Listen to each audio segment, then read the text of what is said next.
ব্রাহ্মণবাড়িয়ায় transformer বিস্ফোরণে ৮ শিক্ষার্থী দগ্ধ।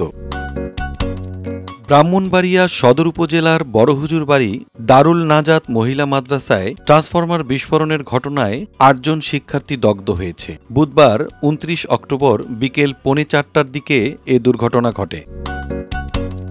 দগ্ধদের মধ্যে ৫ জনকে প্রাথমিক চিকিৎসা দিয়ে ছেড়ে দেওয়া হয়েছে, আর ৩ জনকে রাজধানীর জাতীয় বার্ন ও প্লাস্টিক সার্জারি ইনস্টিটিউটের জরুরি বিভাগে ভর্তি করা হয়েছে। দগ্ধরা হলেন সাদিয়া আক্তার ১২, রুবাইয়া ৯, আয়মান ৬, নুসরাত ১০, আলিয়া ৩০, তুইবা ৬, রওজা ১৩ ও আফরিন ১৩।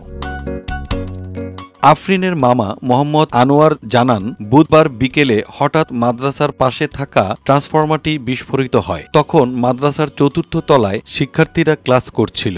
বিস্ফোরণের আগুনের ফুলকি মাদ্রাসার ভেতরে ঢুকে পড়ে। এতে কয়েকজন শিক্ষার্থী দগ্ধ হয়। পরে রাতেই তাদের দ্রুত উদ্ধার করে ঢাকায় বার্ন ইনস্টিটিউটে নিয়ে আসা হয়।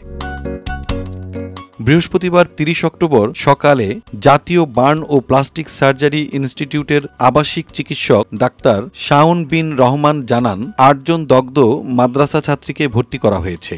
তাদের মধ্যে সাদিয়ার শরীর ১৩%, রুবাইয়ার ৫%, আয়মানের ২%, নুসরাতের ৩%, তুইবার ৩%, রওজার ৩%, আলিয়ার ১৪% ও আফরিনের ৫% পুড়ে গেছে। তিনি জানান, ৫ জনকে প্রাথমিক চিকিৎসা শেষে ছেড়ে দেওয়া হয়েছে, আর বাকি ৩ জনকে পর্যবেক্ষণে রাখা হয়েছে।